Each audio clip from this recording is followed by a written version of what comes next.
नमस्कार बच्चों, आपका स्वागत है मेरा यूट्यूब चैनल मैथ्स विद अमर में। इस वीडियो में हम सीबीई वर्कशीट जो 2024-25 का जारी किया गया है, ये वीक नंबर 6 का हम बात कर रहे हैं, जिसमें हम वर्कशीट नंबर 9, 10, 11, 12 के बारे में चर्चा करेंगे। ये हम साइंस का लेकर के उपस्थित हूँ, क्लास 9 का।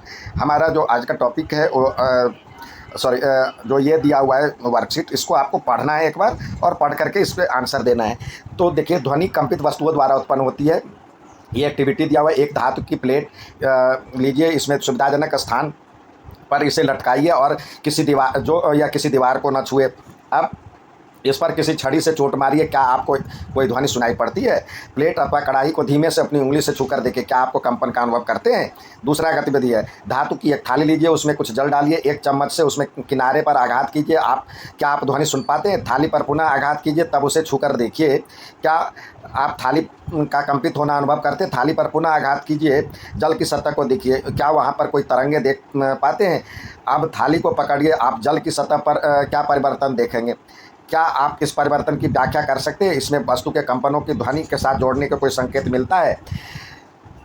अर्थात इंग्लिश में कह रहा है, sound is produced by a vibration body active.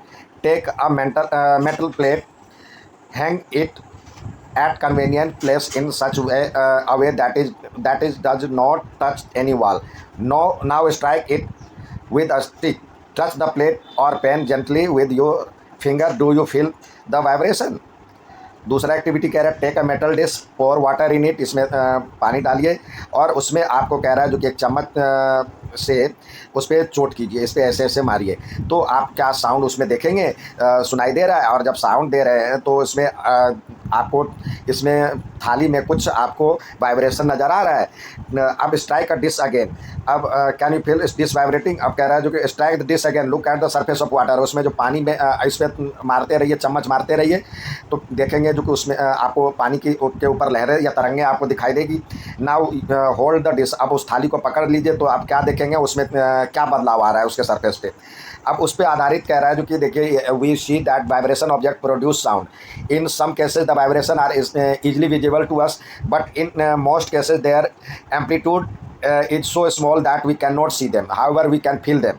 अर्थात कह रहा है जो कि हम देखते हैं कि कंपायमान वस्तु ध्वनि उत्पन्न करते हैं। कुछ स्थिति में कंपन हमें आसानी से दिखाई देते हैं, लेकिन अधिकांश स्थितियों में उनका आयाम इतना कम होता है कि हम उसे देख नहीं पाते। तो आइए अब सवाल की तरफ जाते हैं। तो क्या कह रहा है जो कि जब आप किसी कंपन करती हुई धातु की प्लेट या एक कढ़ाई को छूते हैं तो आपको क्या मतलब क्या अनुभव होता है? तो ये कंपन यानी वाइब्रेशन आपको इसमें दिखाई दे मतलब लगता है। What happens when you strike a metal dish filled with water at its edge with a spoon. यानी जब आप उसको चम्मच से उस पर आघात करते हैं तो क्या आपको लगता है? वहाँ पे जल ध्वनि उत्पन्न करता है, थाली ध्वनि उत्पन्न करने लगता है। किसी ध्वनि की तीव्रता निर्भर करती है, तो किसी ध्वनि की तीव्रता आयाम पर निर्भर करती है। तो यहाँ पे आयाम यानी जिसको इंग्लिश में कहते हैं एम्पलीट्यूड पे निर्भर करता है। अगला वर्कशीट नंबर 10 है। ये लाइट के बारे में है।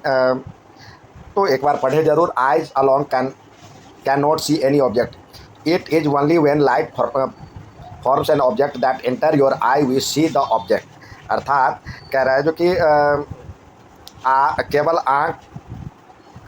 केवल आंखें किसी भी वस्तु को नहीं देख सकती। जब किसी वस्तु से प्रकाश टकराकर हमारी आंखों में प्रवेश करता है, तभी हम उस वस्तु को देख पाते हैं। दीप्त वस्तु द्वारा प्रकाश उत्सर्जित होता है और अदीप्त वस्तुएं द्वारा प्रकाश का परावर्तन होता है। अर्थात the light may have been emitted by the object luminous object और may have been reflected by it non luminous object. The process through which light rays fall on the surface and get bounced back is known as a reflection of light. अर्थात वह परिघटना जिसमें प्रकाश की किरणें सतह पर गिरती और या टकराती है, उसे उनकी दिशा परिवर्तित हो जाती है, जिसको प्रकाश का परावर्तन कहते हैं। समतल दर्पण वक्र दर्पण द्वारा निर्मित प्रतिबिंब को परावर्तन के नियमों से समझा जा सकता है। अर्थात आपसे कह रहा है जो कि the image produce by plane mirror और curve mirror can be understood by the law of reflection. ये देखिए, सभी में होता है। ये इंसिडेंट रे है, ये नॉर्मल है, ये रिफ्लेक्टेड रे है। जितना एंगल ऑफ इंसिडेंट होता है उतना ही एंगल ऑफ रिफ्लेक्शन होता है। ये मिरर रिफ्लेक्शन दिखा हुआ है। यानी हम कहते हैं, हिंदी में इसको कहते हैं आपतित किरण, ये अभिलंब 90 डिग्री पे होता है और परावर्तित किरण। अब ये दोनों बराबर होते हैं। आपतन कोण ये परावर्तन कोण कहलाता है। ये प्रकाश का परावर्तन का नियम है। परावर्तन के नियम जब प्रकाश की किरणें सतह पर पड़ती है तो आपतन कोण सदैव परावर्तन कोण के बराबर समझा जाता है। आपतित किरण, आपतन बिंदु और अभिलंब तथा परावर्तित किरणें ये सभी एक तल में ही होते हैं। अर्थात इंग्लिश में उसको हम पढ़ें, when a light rays falls on the smooth surface, the angle of reflection is equal to the angle of incidence. The incident ray, the reflected ray and the normal to the surface all lie in same plane. तो इसमें कह रहा है जो कि ये देखिए, if you throw a light ray on a concave mirror, concave mirror पे आप लाइट फेंक रहे हैं तो क्या होगा, आप जानते हैं जो कि angle of reflection will be equal to the angle of incident. अर्थात जब आप अवतल दर्पण पर आपतित किया जाता है प्रकाश की किरणें तो परावर्तन कोण और आपतन कोण दोनों बराबर होते हैं, सभी में होते हैं। अब यह कह रहा है दिए गए चित्र में परावर्तित किरण आपतित किरण को क्रमशः दर्शाया गया। तो आपतित किरण यानी दर्पण की ओर जाने वाला, तो ये ए जो है आपतित किरण है और ये परावर्तित किरण है। तो पहले आपको परावर्तित किरण लिखना है, तो पहले परावर्तित किरण और आपतित किरण इसमें नहीं दिया हुआ है, तो ये ए और बी दर्शा रहा है। सॉरी, ए और देखिए आपतित किरण और परावर्तित किरण, तो ये आपतित हो गया और ये परावर्तित हो गया, तो ए और सी। यानी इंग्लिश में जो है ये रिफ्लेक्टेड रे हो गया जो बाहर निकल रहा है, रिफ्लेक्टेड रे, और ये हो जाएगा इंसिडेंट रे जो जा रहा है। तो ये ए और सी इसमें आंसर है।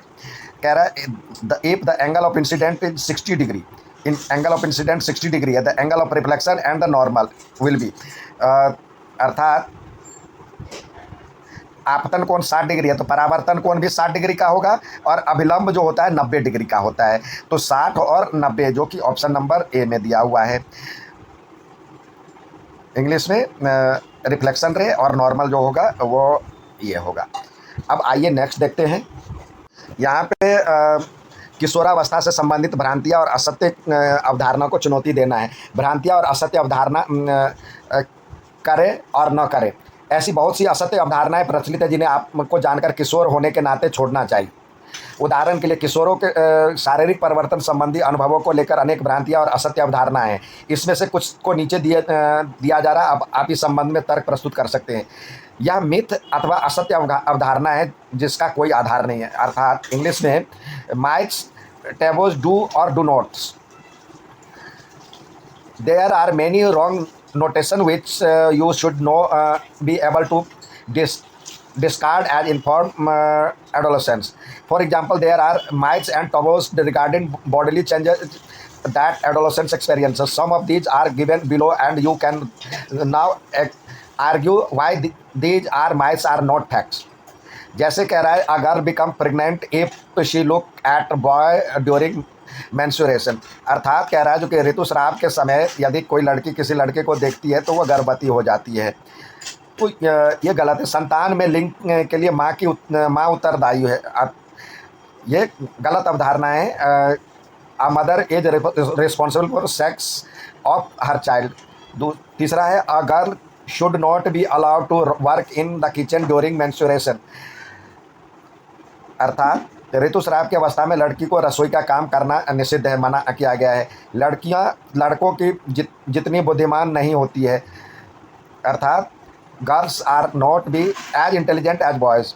You may come across many other myths and taboos, discuss and discard them. आप इस तरह के बहुत सारी अवधारणाएँ या कथन या मिथ मिलेंगे जिसका कोई आधार नहीं है, उस पर चर्चा कीजिए और उखाड़ फेंकिए, छोड़ दीजिए। तो इसके आधार पर क्या कह रहा है जो कि इसमें से कौन सा कथन ऋतुस्राव संबंध में मिथ है, तो ये पहला ही ऑप्शन ये गलत है।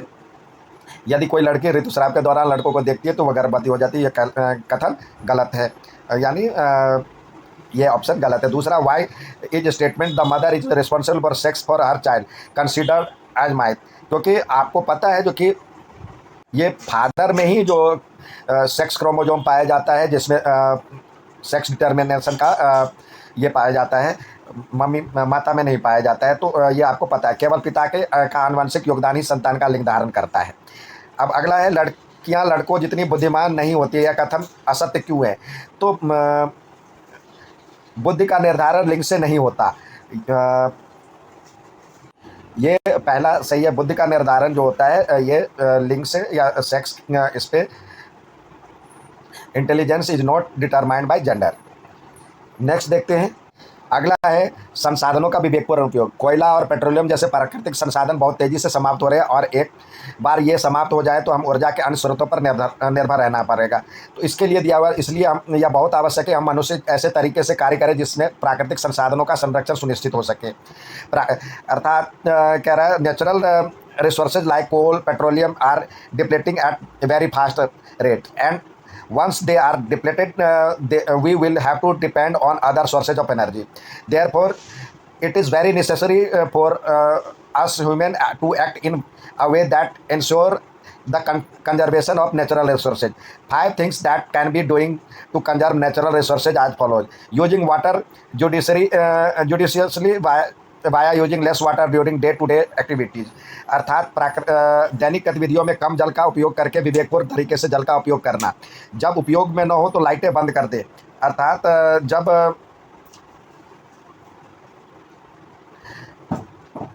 Turn off lights when not in use. Promoting the use of renewable energy. अर्थात नवीकरण ऊर्जा के उपयोग को बढ़ावा देना। 3R रिड्यूस रिसाइकल रीयूज के सिद्धांतों को लागू करना। अर्थात implementing the principle of 3R's reduce recycle and reuse. Promoting the use of organic compost. अर्थात कह रहा है जो कि जैविक खादों को बढ़ावा देना।